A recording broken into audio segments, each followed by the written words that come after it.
Commission are all present. That completes our roll call. Moving to item 4, introduction of the agenda and format of hearing. Staff?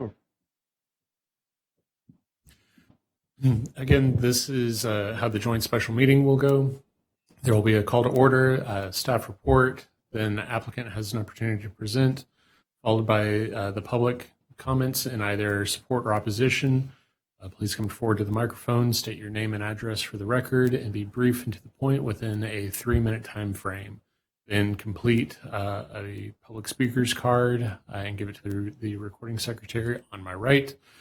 And then council, commission, and staff will have their discussion, followed by the city council taking a vote to either approve a request as presented, approve it with conditions, deny the request, or to table the item to a future agenda.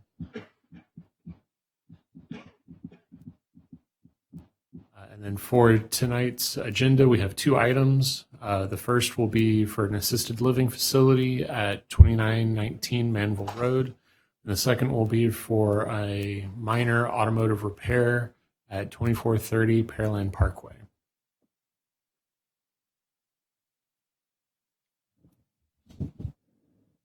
That completes your report at this point.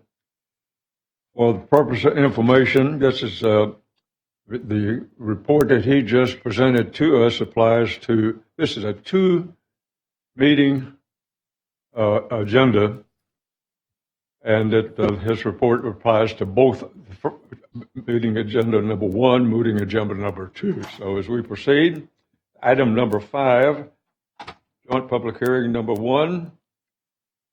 Chairman of the Planning Commission, read into the record the purpose of the hearing. Thank you, Mayor. This is a request of Craig Garcia, applicant on behalf of Dr. Tayray Jasmine, owner, for approval of a conditional use permit CUP to allow for an assisted living facility on 1.9 acres of land located within the Neighborhood Service Zoning District in S. This is at 2919 Manville Road.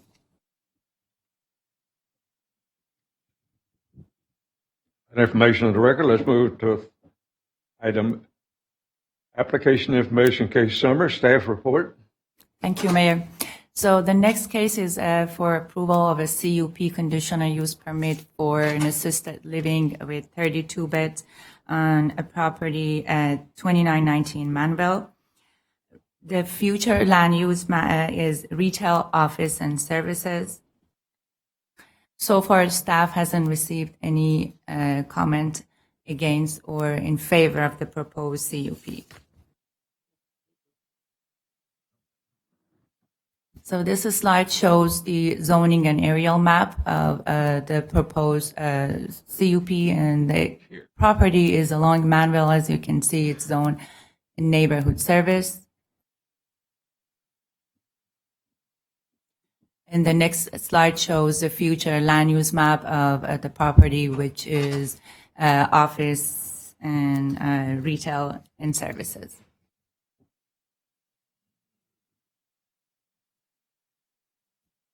Code conformance table shows that the proposed CUP meets the future land use map, and the future land use map of retail, office, and services is intended to allow for a variety of businesses and commercial uses. Manville is a major street and is planned to be widened in this section. The property has been platted before and has access to city water system.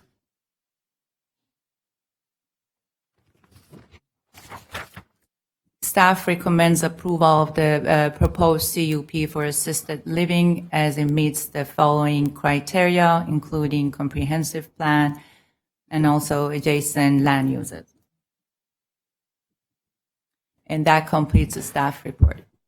Thank you. Thank you for that. Moving to item number 2, staff applicant presentations. The applicant here, you have the use of the podium. Thank you for being here tonight.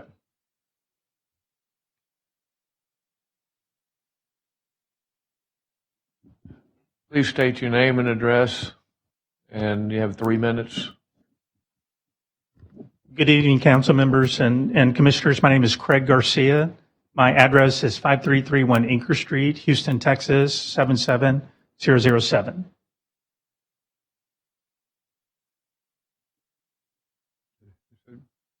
Would you like to comment on your plans? I'm here to answer any questions if you have any. The property owner, Dr. Jasmine, is here as well. She's more nervous in these things than I am, so I'm sure she doesn't want to come up. But they're longtime Pearland residents. They currently operate a assisted living facility at 8504 or 4604 West Walnut. So they've been operating that for a few years now. So it's going to kind of be the similar operation. It looks like a house, a residential. You can have a seat over there, and then if we have any questions, you can come back up to the. Great, thank you. Thank you. Moving in our agenda, that was the applicant presentation. Moving to the next item is persons wishing to speak for or against this proposed request. Anyone in the audience want to come up to the podium and speak for or against this request? I see some heads. Come on up to the podium, please, and state your name and address. You have 3 minutes to speak. I'll let you know when there's 30 seconds remaining. Okay, my name is Arn Pepin. I am the adjacent property to the property you're talking about, putting in a living facility. The questions that I have are the lighting issues that we will have on our property because we live right beside it. The fencing issues is what type of fence are you going to put up compared to a commercial building in a residential home. Me and my wife lived there for 30 years. Excuse me. And have enjoyed living in Pearland, have enjoyed not having neighbors. That's why we bought. The other is the retention pond. As everybody knows here in Pearland, Pearland floods now, all the building. My property doesn't flood. 62 inches of rain, I didn't flood. My issue is putting in a retention pond and having no drainage on the backside of our property. What are you going to do? If it floods, you put in a building, what are my options? Do I have any options? So my thinking is, y'all do what you want to do. I understand you're the city, but putting in a business beside a homeowner with a wooden fence is what you're asking for. A retention pond in the back without any drainage, or that wherever it goes, because the drainage on our property drains from the front to the back, not the back to the front. So all the water would go to the back of my property where I have a 3-car garage. The main concern is flooding, the fence, the height, and the lighting issues. You have people coming and going during the day, during the night. You have ambulances coming, which we usually don't hear. Apparently it's pretty good about that, turning it off when it goes by residential. Those are my issues. I don't know any other than that, the flooding, the fence, and the lights. Thank you, sir. Is there anyone else who would like to speak for or against? Please come up to the podium. State your name and address. You have 3 minutes. I'll let you know when you have 30 seconds remaining. My name is Tommy Yoder-Vickner. My mother's Amy Wu. We live at 2940 Piper Road. Thank you. We live on the backside of Arn and his wife. We are concerned about lighting. We are concerned about flooding. The back of my property, water goes from the front of Piper to the back of ours, just like theirs. And we get water retention there. So with the retention pond, that's a worry for us. Lighting is a worry for us. We live on a very quiet street. So we are very concerned about ambulances and people coming and going. We have a business that is on the back side of us, and they are gated. So it's not a 24-hour facility. And this is going to be a 24-hour facility. So we feel like people coming and going at all hours of the night is going to be noise and problematic, and it is an assisted living home, so we feel like there's going to be ambulances coming and going when people need help. And so that's noise, water, lights for us as well. Thank you. Ma'am, Yes, could you please fill out a form? You can get it from the lady over here on the end. Is there anyone else who would like to speak for or against this proposed request? Second time, anyone like to speak for or against it? Third and final time, anyone wishing to speak for or against this request? Would you like to address some of those concerns, sir? Yes, please. Those are very, very legitimate concerns. This is going to be what's called a Type B assisted living facility. It's 16 beds, 2 units of 16 beds. So at a maximum operation, there would be at 32 patients or residents is what they're called. It's not an ambulatory facility. The residents are there 24 hours a day. So it's not a high turnover, thank goodness. So the concern about the ambulance and noise from the ambulance really should not be a huge concern. We're going to have to provide storm mitigation, of course, with preliminaries showing us that we're going to have to discharge into the ditch along Manville Road. So we'll have some detention and possibly retention. We have to allow, if there's water flowing from adjacent properties, we have to allow that water to come into our site, but we will not have any water from our site coming into adjacent sites.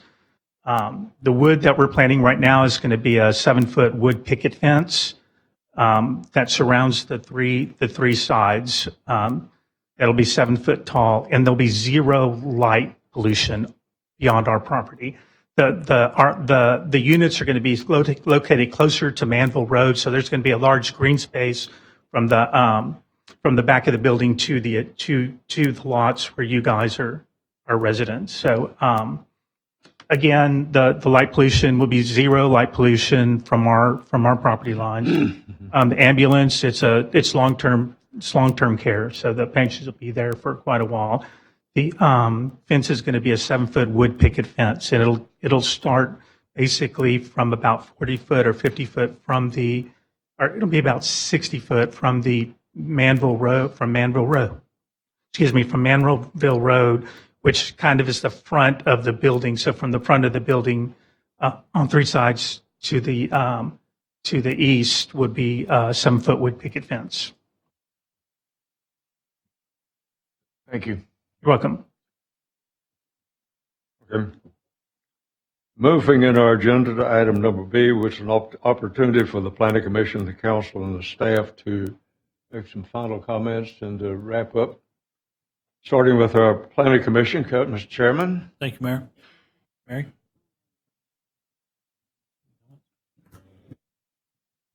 Comments?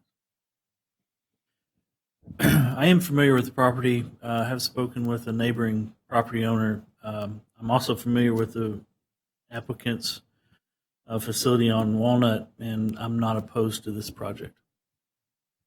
That completes our comments, Mayor. Okay. Complete your report. Yes, sir. Moving to City Council, starting with Councilmember Owens.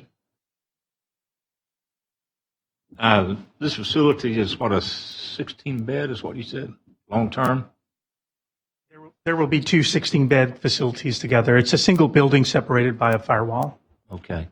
And do y'all have any other facilities in this area now that you already have? There's a currently planned? No, currently. Currently, yes, sir. We have a 16-bed, or the owners have a 16-bed facility at 4604 Walnut. Okay. All right, that's the only thing I had. Thank you. Member Perez. Thank you, Mayor. Or you for a second. Go through a couple of things.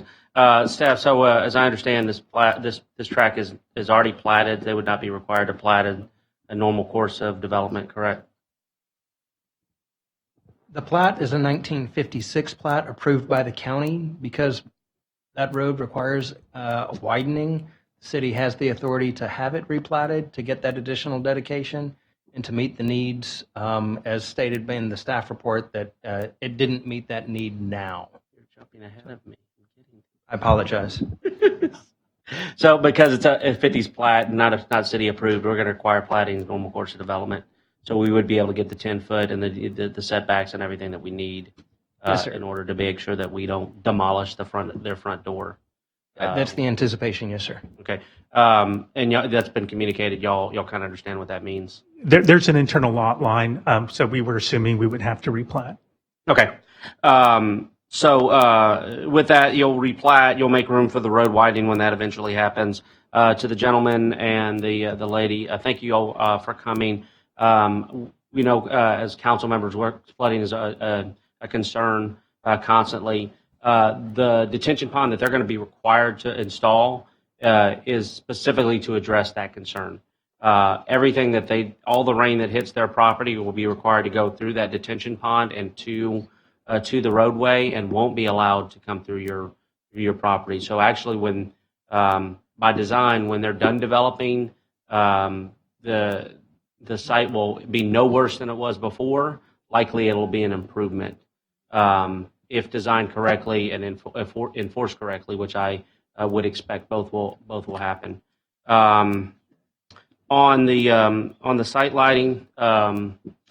We've had this because I know we're currently in the process of maybe looking at this as part of a UDC amendment, but we had talked on a couple of other projects adding a condition on the CUP of no more than 1 foot candle at the property line, so we could just request that as a photometric into the design to make sure that they meet that metric.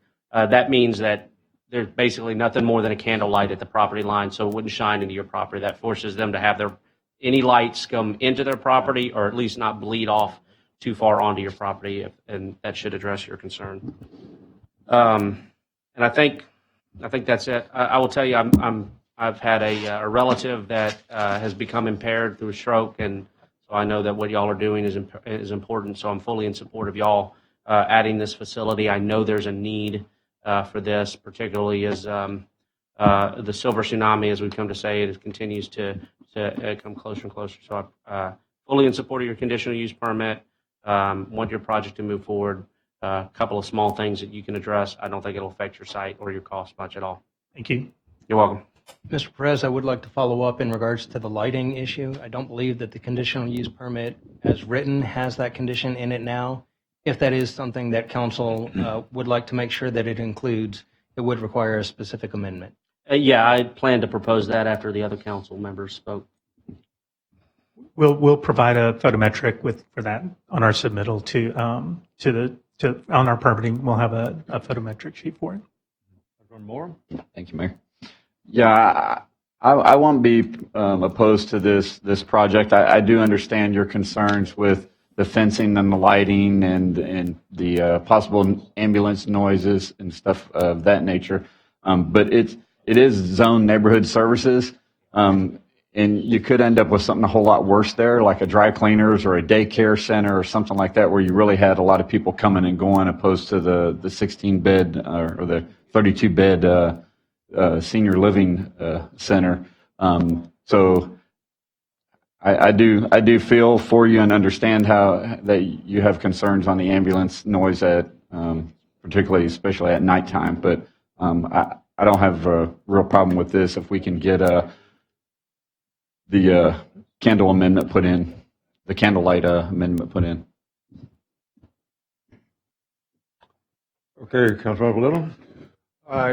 Thank you for coming out tonight and expressing your concerns. I think those concerns have been adequately addressed by Councilman Perez, so I would support the facility. Okay. Councilmember Reed. I don't have any objection to the facility as long as the lighting has been addressed, and which it seems like it has, so I don't have any objection. Okay. Councilmember Londo. Yeah, not a lot to add. I think to Councilmember Perez's point, we need to make sure that we have these type of facilities that people at all stages in life can continue to enjoy Pearland while protecting our long-term residents as well. So I'll be in favor. Okay. Moving in, May I offer an amendment to the CUP that we add a 1-foot candle at the property line standard as a condition to the CUP, as proven by photometric that's submitted with the site plan? Second. okay, we have an amendment. Is there a second to that amendment? Yes. Okay. Madam Chair? Is that you? Mayor, we vote on the amendment first. Are we going to read the resolution first? Should be the, I think we started with the amendment before we got to item C on it. We were still in city council and staff wrap up there. The mayor didn't announce item number C, so. Okay, so we need to offer the motion and then amend it? Yes, sir. We can offer the You motion can put it as all amended? together in one motion, yes, sir. Okay.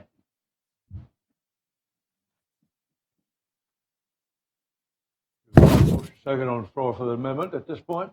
We're waiting for you to go to item number C, Mayor. Huh? Wrap up. Okay.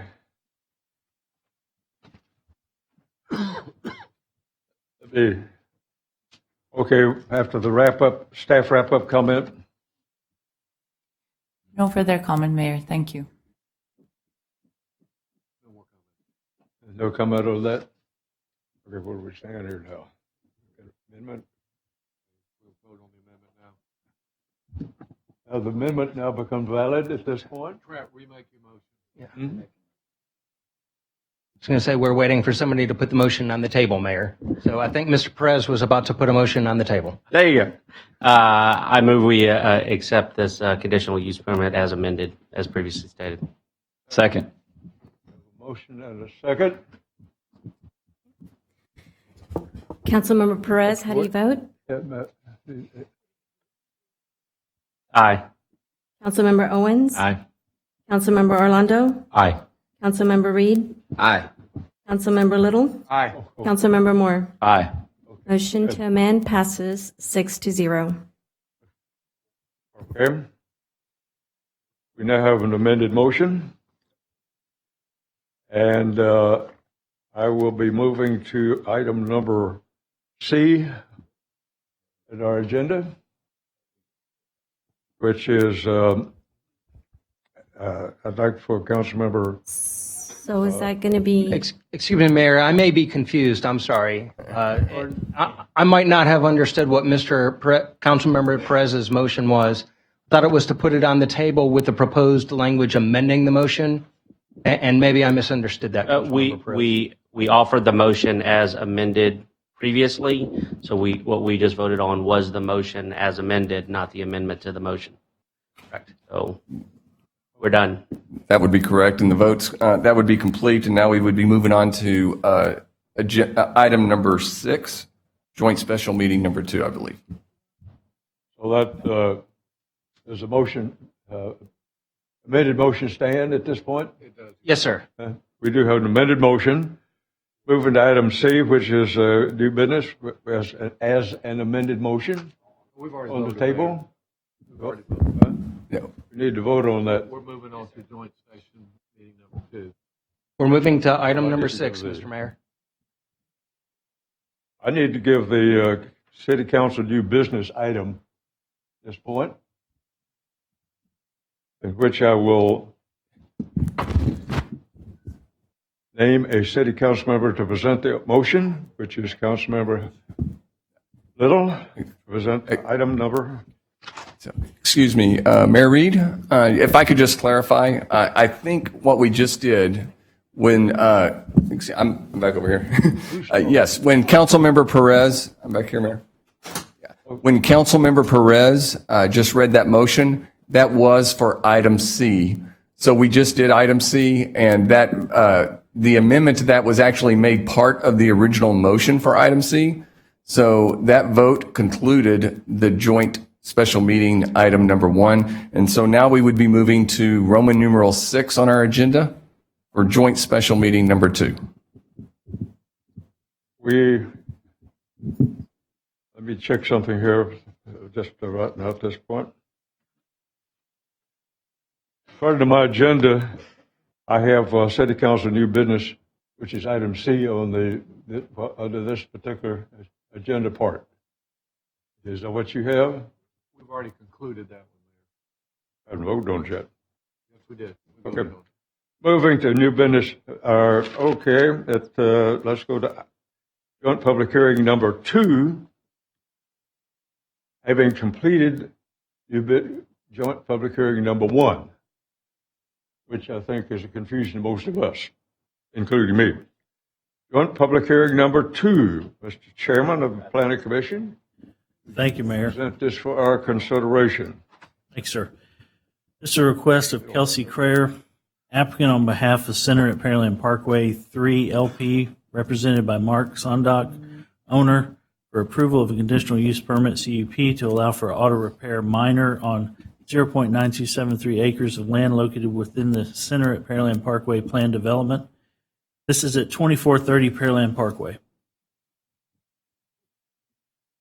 That information on the record. Let's move to application information case summary, staff report. Thank you, Mayor. This request is for approval of a conditional use permit to allow an auto repair minor on approximately 1 acre lot located at the Center at Pearland Parkway planned development. This planned development was originally approved in 2013 and has a base zoning of general business district. The applicant proposes to construct 2,000 square foot oil changing facility, which is classified in the Unified Development Code as an auto repair minor. An auto repair minor establishment requires approval of a CUP to be allowed within the general business district. Therefore, the applicant is requesting approval of this use within this shopping center. Staff has received 1 letter of opposition to this request. This is an aerial map, and it shows that the property located at 2430 Pearland Parkway, and it's surrounded by the Center at Pearland Parkway Shopping Center from the south and west, and by the Clear Creek Park subdivision to the east across Pearland Parkway, and by undeveloped tract to the north. This is the zoning map, and it shows the property zone plan development or as part of the Pearland Parkway plan development. This slide shows the future land use map, and it shows that the property is designated on the future land use map as retail, offices, and services, which is intended to allow for a variety of office and retail development. This is the proposed site plan. On the screen reflects the development of a 2,000 square foot oil changing facility with the associated parking and with access to Pearland Parkway through the shopping center. This is these are building elevations for the proposed facility, and it shows the architectural style of this facility. On the conformance table, the proposed use is inconsistent with the future land use map, and it does not meet the purpose and intent of the Center at Pearland Parkway. However, the proposed use has access to utilities and to Pearland Parkway, which is designated as a major thoroughfare with sufficient width. This is the approval criteria for conditional use permits, and it shows that this development generally inconsistent with the criteria for approval, except for only 2 criteria. And that's why staff recommends denial of the requested CUP for the auto repair at this location. And that concludes the staff report. That concludes the staff report, Mayor. That completes your report. That is correct. Moving to item number 2, is the applicant here present? You have the use of the podium, sir. Thank you for being here. State your name and address and Tag team, huh? My name is Richard Gallegos, Valvoline, 100 Valvoline Way in Lexington, Kentucky. I just want to give you guys just a quick overview of Valvoline, who we are, what we do. You'll see the slides on the screen. So Valvoline was established in 1986. You can go on ahead and make start the presentation, and it'll make it full screen for you.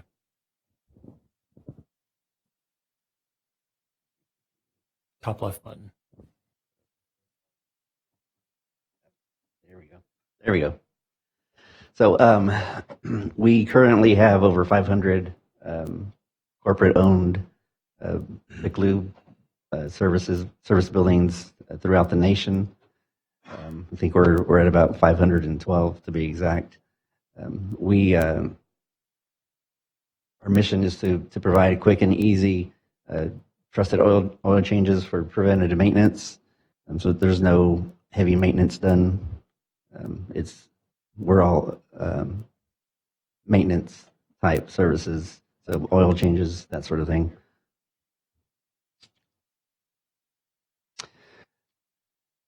We do recycle 100% of our materials, so oils, filters, wiper blades, everything that we use is recycled. We are very environmental and friendly, and we don't have any underground tanks, so spillage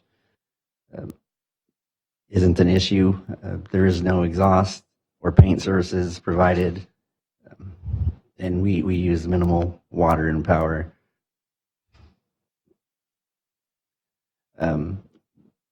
Our sites are typically, we generate low traffic.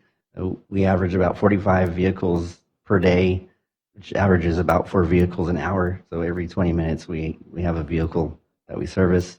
So there's no major impact on the development of traffic. Our business hours are from 8 to 7. There's no overnight cars parked, and there's no unsightly vehicles left on site. We have a delivery truck that provides the oils. They park next to the vehicle. They connect to the vehicle to the building. They pump in the fluids and pump out the fluids. So there's no manual labor provided, and less of a chance for an oil spill. We keep our buildings well maintained, our sites well maintained, landscaping we keep up, and in some cases we provide extra landscaping where needed for any type of screening that might be needed. We provide screening for that. We do what I like to call a drive-through service. The customer sits in the vehicle the entire time. They don't leave the vehicle for the service, and they're able to watch the service being done in front of them on a screen. Service is about 15 and 20 minutes, and like I said, they stay in their vehicle, and once the service is done, they leave the facility. This is the site plan which you've seen, and which I just talked about, the service, the quick service that we provide. This slide shows there's a Jiffy Lube on Broadway that's currently open for business, and a Quick Car. They're about a mile and a half away from our site location. This slide shows our building, the materials to match code. We have a stone wainscot and ephes with corner pillars, pilasters, and the windows to complement the front of the building. To the far upper right of the slide, you'll see the development that we're proposing that we'll be in. Of course, there's an HEB, Hobby Lobby, Academy, and of course, a few other QSRs in that nature. This next slide is an example of a site that we've just opened about a month ago in the Woodlands. It's a different architectural style than what we're proposing. Of course, the Woodlands had different requirements, but you can see that again that we're in a HEB development. The next slide, and there's just a few examples I'm showing. This one just opened up a couple of weeks ago in Humble. Again, in a Target development in Coles, and across the street is a Costco. This next slide is in Richmond. This development is currently under construction right now, but there's an Academy, Chick-fil-A, Texas Roadhouse. I think there's an at-home that's open there right now. Some apartments just across, I guess from northwest of us. There's an apartment complex and other retailers along that road. This slide is in Friendswood. It's not too far from here. We are wrapping up our permits with them right now. Probably will be under construction within the next month or two. This is just off of Friendswood Drive. Of course, they have an overlay and things of that nature that we had to follow. But there's, you can see we're part of a Chick-fil-A, there's a Care Now, and a Chipotle, which I think they're about to start construction pretty soon. This next slide is in Sugarland, off of University Boulevard.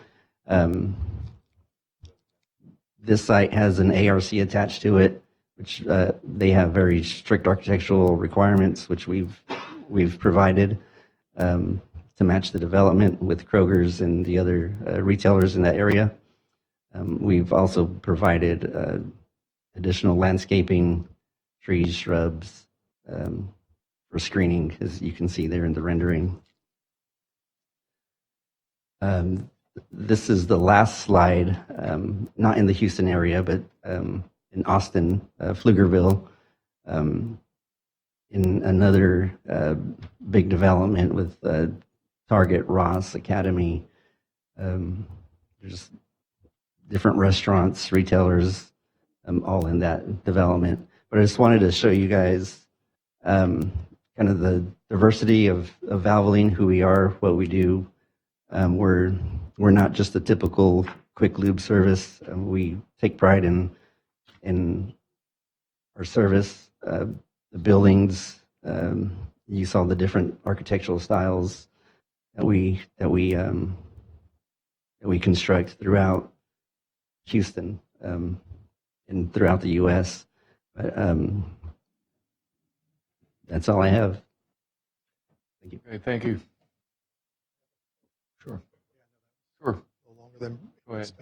anticipated. I know when you think about, when you hear auto repair, even auto repair minor. Can you state your name and address for the purpose of the record? Sorry.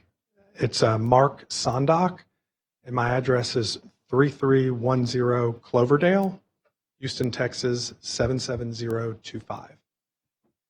Sorry.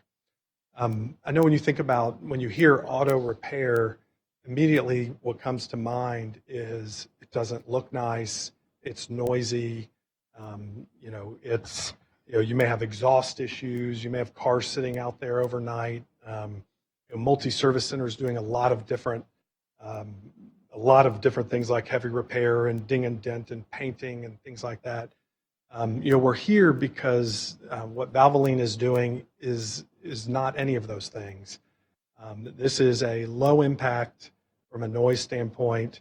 It is visually beautiful. It'll be the best looking oil and lube place you've ever seen. It's going to match the center. And the one thing I would mention, we did anticipate this use when we put this center together many years ago, and we spent a lot of time with the staff coming up with what things they did not want in the city of Pearland. And there is a list in the PD. There's a section auto uses, and under that, there were 6 specific things listed, and oil and lube change was not listed there. And we've been back 2 times since then to expand the PD over time, and it was never brought up at that time. So we had contemplated this was a possible use, and it is not unusual in shopping centers like this. It's close to the community. It's easy to get to. It's very convenient. And if you're already doing things in a center like that, whether you're going shopping or eating, it really is, it's convenient to get to, and I think it could be really nice for the community at the end of the day.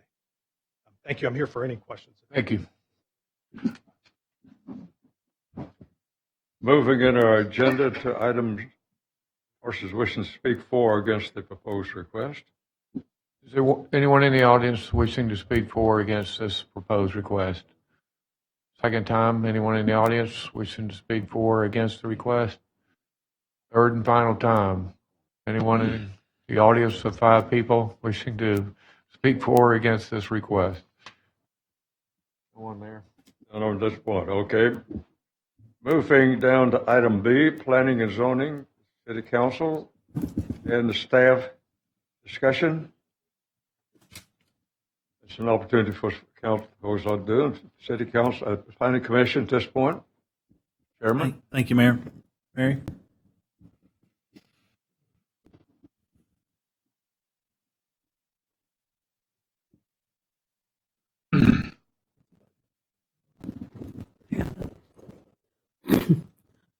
I'm not sure. I thought this was one of the things that's having things along Pearland Parkway that started the CUPs for gas stations.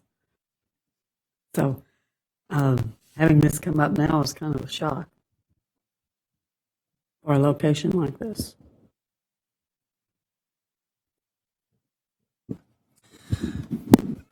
Well, and looking at the presentation, I can't see a whole lot of problem with what the use is, except that the staff pointed out several issues that didn't comply with our regulations. So based on the staff position, I would have to be against it.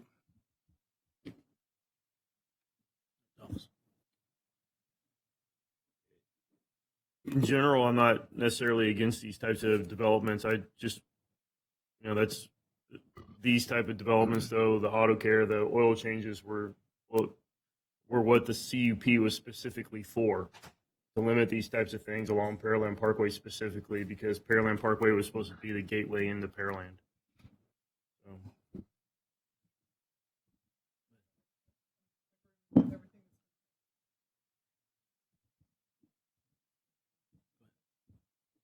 Can you pull up, please, the staff report where it conforms, does not?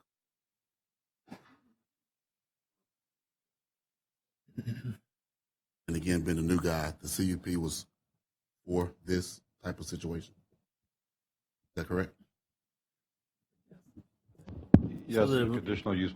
I'll make a comment there, and maybe staff can jump in, but the land use matrix was updated for gas stations and auto-related items, certain ones, particularly across the city, for those uses to require a CUP.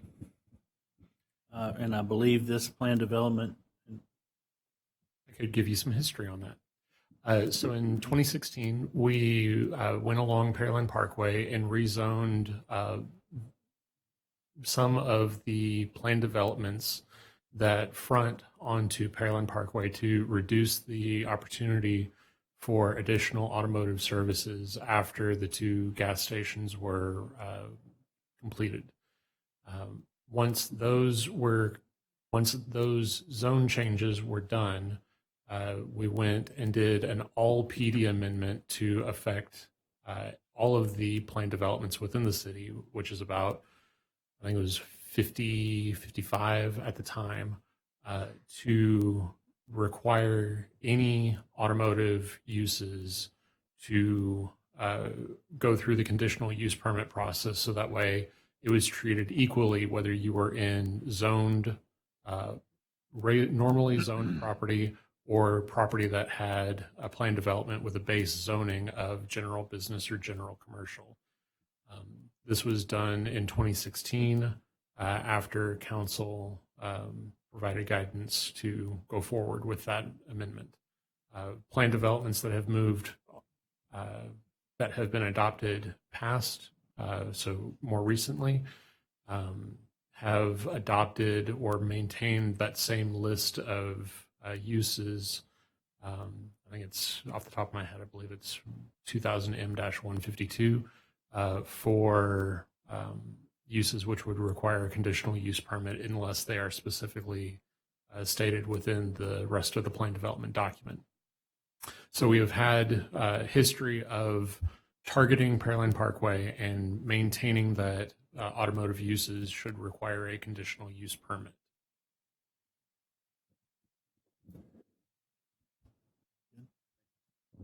Thank you. Troy? Is it my understanding that the Jiffy Lube and Quick Lube are on Pearland Parkway too? Yeah. That's not correct? Those are on Broadway. My mistake.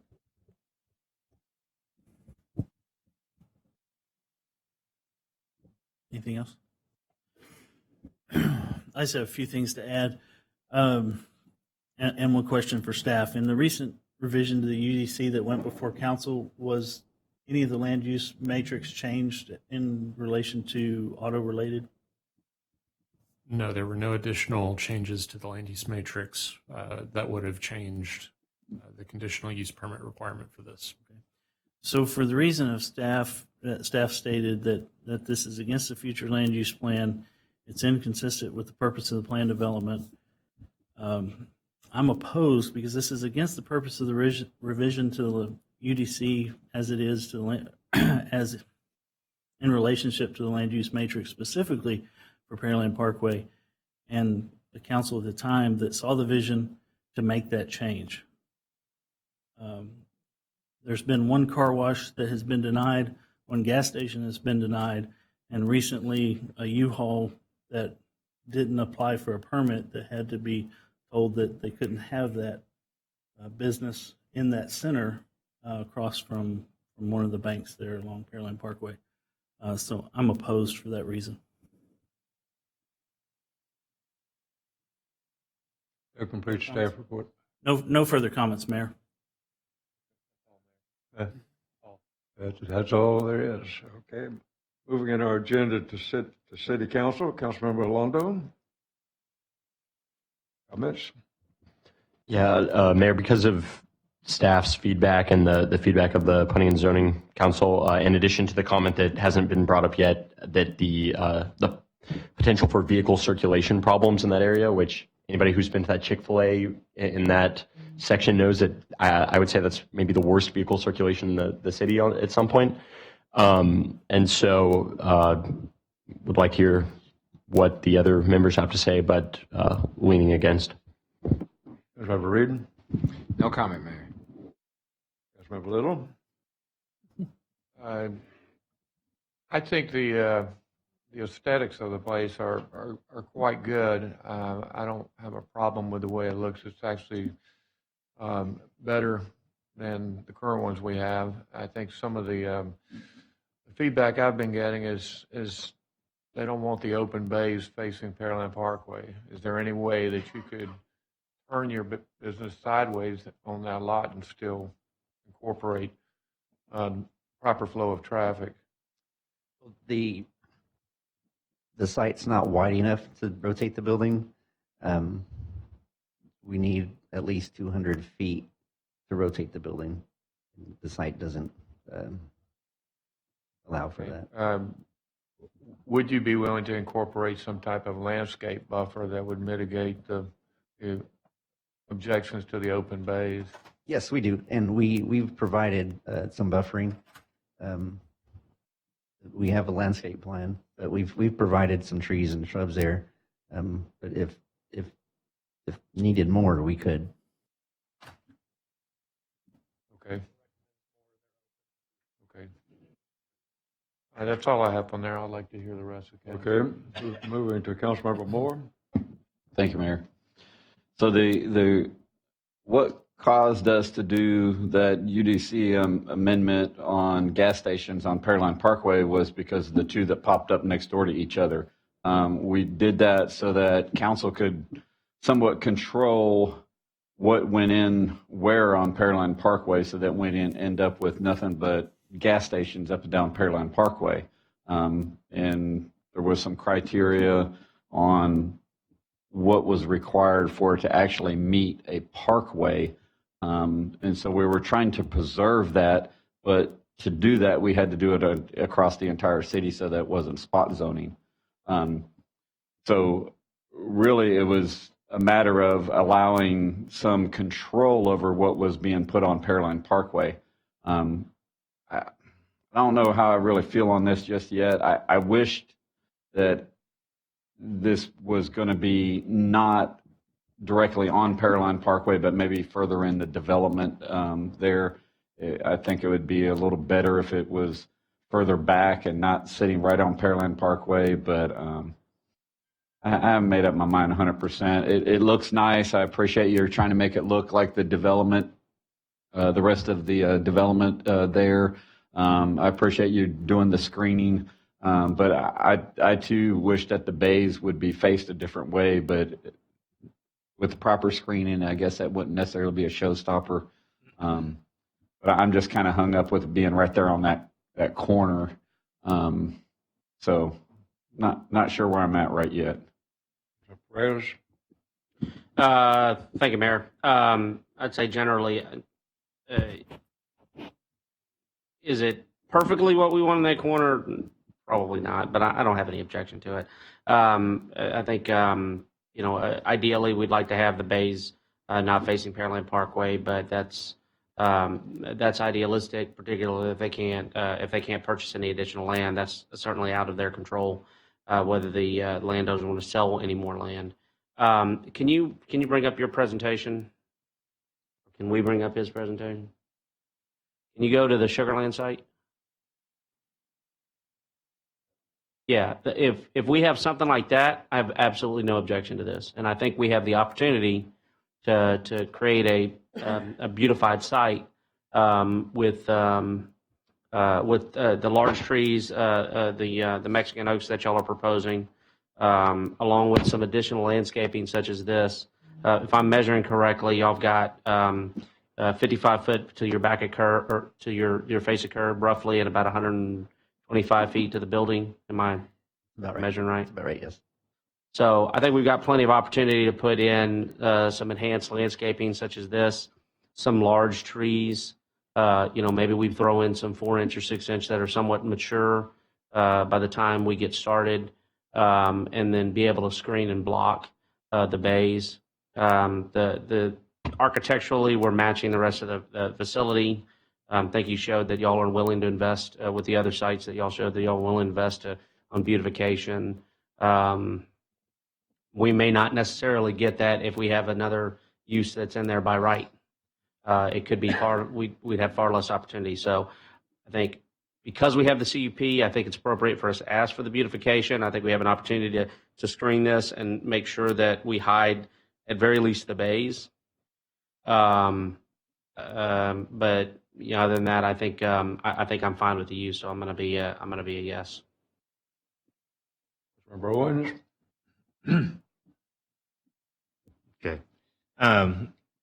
We have to remember this is in the overlay district that we have on Pearland Parkway. There's not going to be any outside storage in that facility at all.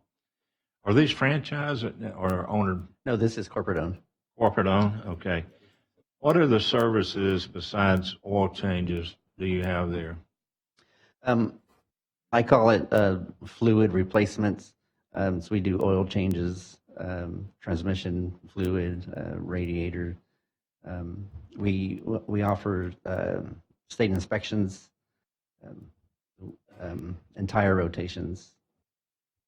We have a lift inside the building. Okay, so you do state inspections, you got to have those outside your building then. Right, yes. drive it There's, through or show it, let me go to some the area. site plan.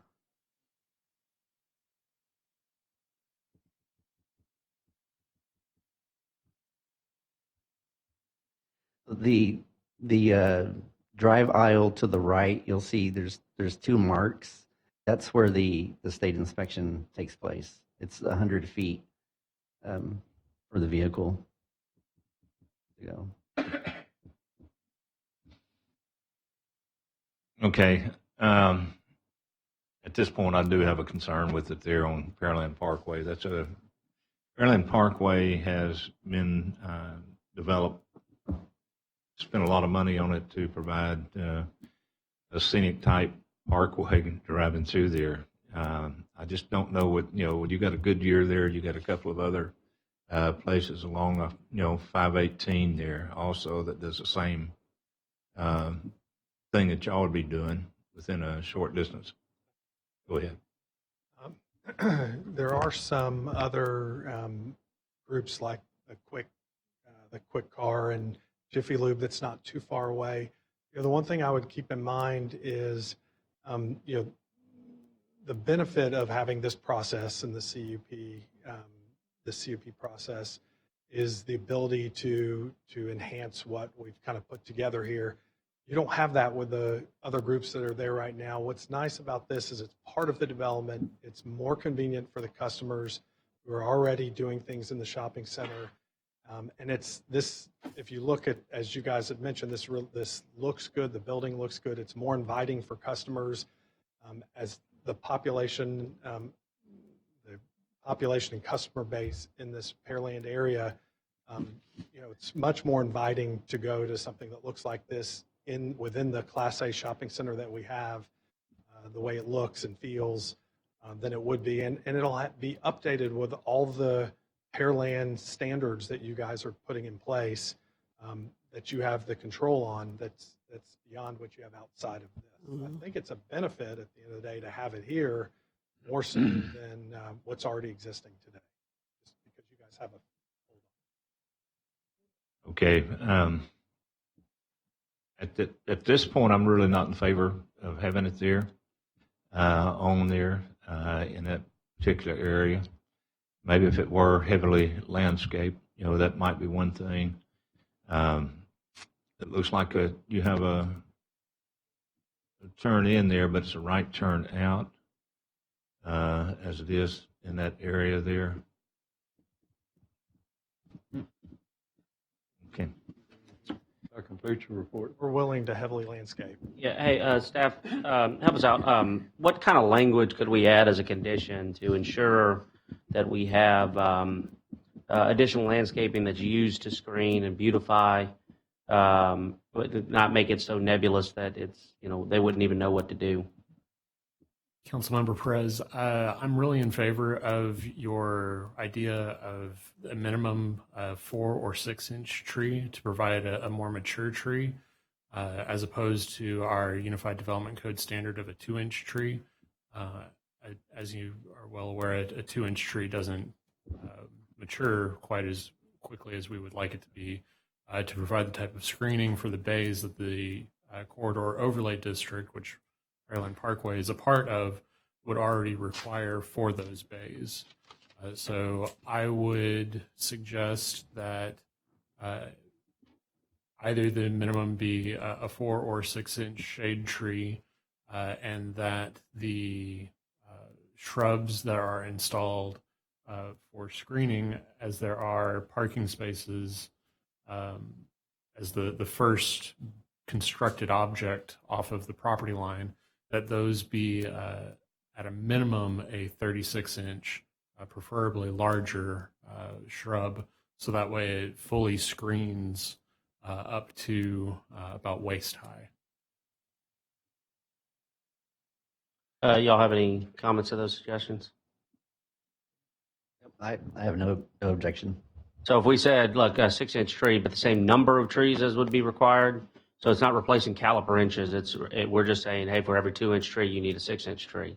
Instead of a 2-inch tree, and to maintain the same number of trees required, as required. Instead of those being 2-inch, make them a 6-inch tree. Okay. So it would be an additional 4 inches per planting. The light's right there. The light's right at that intersection. Y'all have any suggestions about what y'all would want to propose? What I want to do is, if I say, hey, just offer some beautification or some screening, since those are some nebulous terms, we could get back and forth of what that actually means and what y'all want to invest and what we want to require, and then we may never be able to come to an understanding, and y'all can spend a lot of money on landscape plans that don't really, nobody really knows what each other wants. So do y'all have any suggestions? I can't think of any specific species. It was something like the Sugarland site, maybe. Could we say something or offer that Sugarland site as? I mean, that's too. Oh, I'm getting a look from Darren.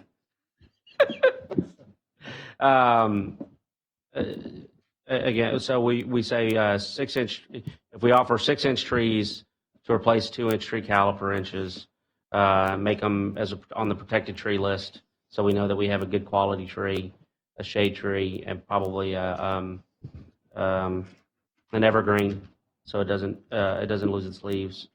And then you'd want some fill in between.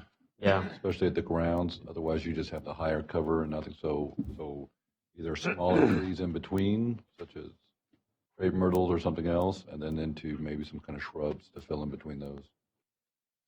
Do we feel like we could offer enough of an amendment that we feel comfortable that could be required in this discussion, or do you feel like it's better that they go back, put a little bit of investment into a landscape plan with specific suggestions that they would agree, and then come back and see if the screening is sufficient, and then we could approve upon an approved or a conditional landscape plan that y'all agree with and we agree with. That way we make sure the screening is.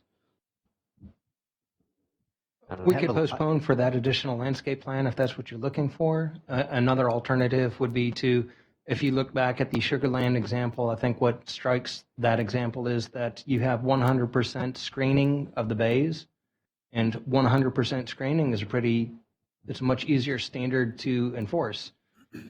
If it's 100%, if we can see it from the roadway, then they hadn't met that standard at time of opening. So I have a landscape plan with me, if you'd like to see it, or I can just kind of describe it to you. No, I've seen your landscape plan. I'm not objecting to that necessarily. I'm just trying to make sure that when we put in the conditional use permit, it now becomes law. Okay. And then now that it's law, it's enforceable. And if there's terms in there that y'all don't agree on, or that we don't agree with you in, then how do we do that without having to modify the conditional use permit? And you'll have to come back here, and then it could put your whole thing at risk. Mm-hmm. So let's say if we offer an amendment of 6-inch trees to replace all 2-inch trees, and 100% screening of the bays, based on the site plan that's that currently exists, and in this condition, I guess I won't attach the site plan, but we offer those two amendments. Then we can meet, I think, what you're concerned about, Woody, and some of the other members were concerned about making sure that it's beautified. And then, y'all can fill it in and we'd be looking for something like Sugarland. I just don't know what kind of language I could add to make sure that it ensures that, but I trust that y'all would be willing to do it. If I could also point out that under recent state legislative adoption, we no longer have the right to enforce our masonry requirements here as well. So yeah, make it masonry. So we can and I don't believe we can. We have that in the PD, right? That is in the PD, I believe, and I think that could be a deed restriction that could be enforced through the other property owners. However, the recent state law says that the city can't directly or indirectly regulate building materials. There is a out in that law that says if it's certain districts that have been adopted prior to a certain date for certain reasons, it would be a question of law as to whether or not the corridor overlay district meets those issues. But there's no reason why, regardless of what we say, if the applicant, prior to us saying it, as the applicant has said in their presentation, we will do it with these materials, then we can codify what the applicant has asked and presented versus what we're asking for. We, as the developer, would want the glass and stone to match the rest of the center. We want it to all look like one set of pieces. So we could offer an amendment that says that the facade materials and the roofing materials must match the materials that are that for the rest of the development. Yes, sir, because the applicant made that suggestion and promise.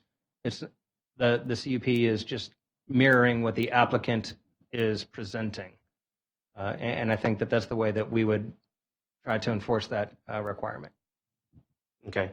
And y'all would not offer any automotive repair in this facility, correct? You're not going to do no tire service, no just no repair, strictly replacement. maintenance. Just maintenance. Okay. We don't replace tires or anything. It's strictly maintenance. Do we need to put something in the conditional use permit to satisfy anybody that make sure that that's a long-term understanding? They couldn't add a service later on where they're changing out thermostats or radiators or stuff like that. I mean, does that get anybody behind it more than you were before? Or, I mean, I don't want to send these guys away without any clear direction. Yeah, I would say no. I appreciate all the discussion around beautification and mitigating the impact of that kind of business, but just fundamentally, we spend a lot of time doing planning. We have our comprehensive plan, and we're saying this is inconsistent with it. We have our UDC, which this is inconsistent with. This isn't a plan development, and it's inconsistent with the use of the plan development. On our current 2020 and our last 2020 plan, we're saying corridors and making sure we have attractive entryways and great signature corridors in Pearland is our number one thing. And we have staff telling us that this is inconsistent on all the key planning documents that we've used to settle upon that. If it were to go through, I would appreciate it with the beautification, but I think we have a pretty clear signal here that that's not the best use. Yeah, I'll just say go back to the drawing board. I mean, we've told many people that have come up here before, with it being, with the inconsistencies that, that staff has identified and others have identified. I mean, go back to back to staff. I'm fine with taking it off and, us tabling it, but I'm not going to make a sudden change right now. My vote was no. But, right here on the fly, I can tell you no, it's still going to be no. So I recommend, rather than getting a no vote, maybe going back, talking to staff, seeing what you can do to work with them, revise it, rather than us trying to make a change right up here. Member Reed, just maybe so we can give them clear direction. Are you okay with the use, but would they just need to make some more changes, and then you'll be okay with then you would modify? You'd be okay with the valvoline there if they maybe turned it and had the bays not facing Pearland Parkway? Or would you just be no to the use completely? Well, I'm not a complete no to the use, but if they go back and work with staff to where it makes sense, then I'm fine with that. But I'm not going to make a decision or a change on the fly up here right now. I guess that's what I'm saying. So maybe we could postpone. I think you have enough that are okay with the use, but we're just concerned about maybe how of the general appearance of the site. I think consistently you've heard that. I know it's a tougher deal to go out and buy the new land, but the bays can't face Pearland Parkway, so maybe we could offer. I can offer a postponement. Y'all can see if y'all can make that change, and then come back at a future meeting. And it would be postponed to a future date or table. I will make sure I make the right motion. Tabled is normally for within this meeting, so that wouldn't be the proper term. Postponed would be for a certain condition. So I move that we postpone this, allow y'all an opportunity to make some changes based on the suggestions that some of the council members that are for the use, but not necessarily for the site, have made, and see if you can come up with a plan that is approvable at a future meeting. So I'll move to postpone. I think they've already said that they can't turn the building so that the bays are facing away from Pearland Parkway. Is that correct? Yes, sir. But if Okay, so we're back to, can we accept the use with the beautification that we've been talking about for 30 minutes? Yeah, I'm okay with it if we can agree on hiding the bays from Pearland Parkway. I'll be a yes. Okay, I mean, I think if we vote and we get 4 yeses, then they can move forward as is. Yep. And if not, then they can just see if they can come back, and then rather than postpone. You know, I think this is this is an interesting and something that we fit pretty well in Pearland, but I think it's the wrong location. If it were not on Pearland Parkway, I think it would fly. But that's one of the problems we have, and I think that we need. It's hard to modify something that doesn't fit. So it's going to take a little strain and pain, and I think Councilmember Perez is trying to come up with some gymnastics and maybe make it better. It's just I think it's a project on the wrong location. That's my personal feeling. Mayor, I think you're right. A good project. It's just on the wrong location. It's I think you're right on there. And I think Councilmember Orlando spoke eloquent on this thing of what we got the quarters that we have coming into Pearland, and there's a big concern for us as what we would like to have in those quarters through there. And for me, an oil change station is not what I would like to see on Pearland Parkway. Why don't we finish the agenda, and if it's a plus, no problem. If it's a minus, then we can come back with some options. And I think the next item on the agenda is staff wrap-up on this particular project. That's the next agenda item, which is staff wrap-up. I think we've discussed this plenty. No further wrap-up, sir. I think you stated it pretty well in your presentation, as you're saying. Yes, sir. Thank you. Well, with that information in place, a joint special meeting guidelines say that the city council this becomes a city council new business action item. So I'll ask Councilmember Moore if he will present this for our consideration tonight.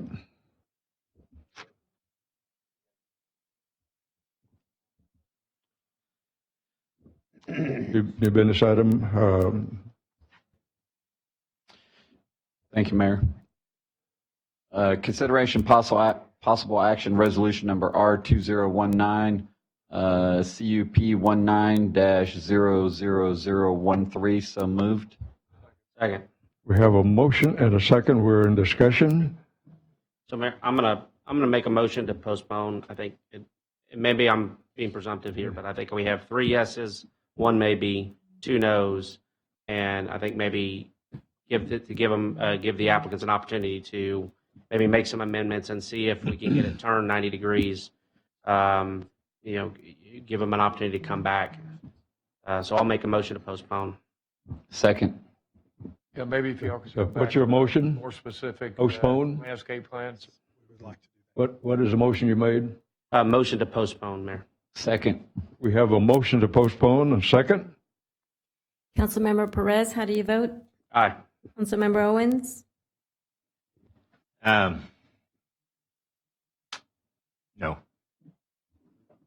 Councilmember Orlando? No.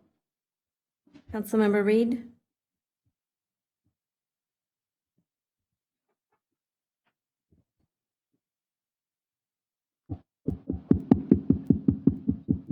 Longest vote I've done. Before I vote, can I ask a question? Is that allowed, Darren? Discretion of the chair.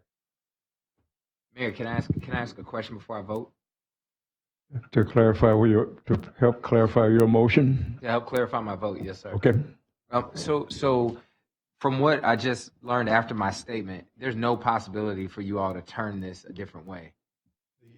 The site is too narrow to turn. Okay. And so, but we can come back and sit down. We can sit with staff. We can come back and show you a different look. So again, if you can't see it and it's beautiful, the bays may not be an issue. I don't know. I guess I'd be asking you that question. If you can't see the bays, but but it looks nice, you've got all the beautification kind of being your screening in effect. Is that enough? I mean, the bays matter if you can't see them is really my question at the end of the day. Well, so for me, the bays matter, but if you're just talking about adding beautification and it changes nothing with our staff, then it's, to me, it's a waste of time to go back. And so you're saying that you cannot turn this at all. The biggest issue to rotate would be the stacking, the cars where they're parked and waiting. Yeah. We typically like to have a 3-car stack, so 3 cars stacked up. We can possibly look at rotating it. I'm just not sure how that would line up, and I know we Reed, wouldn't. I know we I believe wouldn't we're be able getting to get close our to 3-car dialogue stack. versus a Okay, clarification. sorry about that. Yeah. Okay, no. Now with the clarification, what was your vote? No. No? Okay, Councilmember. Aye. Aye. Mayor, yeah, it's a tie. I vote no. Motion failed to postpone. We voted no to postpone, so now we're going to go to the original motion. This will give the applicant an opportunity to work with our staff to either come back or find a different location. And there's a lot of changes we'd had to make in the process, but I think it's a good project. Mayor, I believe We got to vote on the. Yeah. Well, we did. I just voted no. Well, we voted no to postpone. We broke the tie on the postponement, so now we have to vote on the original motion. Okay. Thank you. Councilmember Perez, how do you vote? Aye. I don't know. Is that what you say? Basically. Let's give him a chance to come back in. Was that an aye? Yes.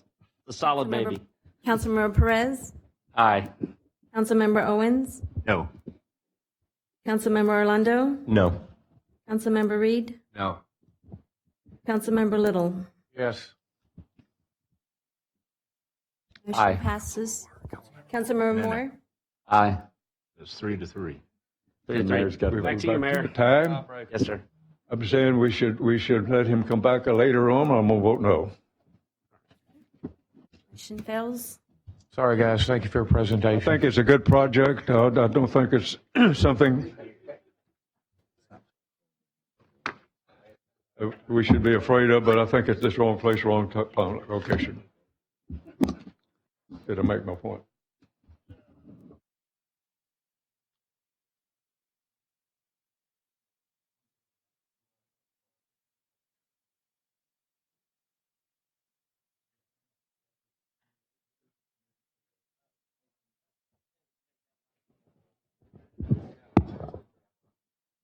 Mayor, did you want to close the meetings?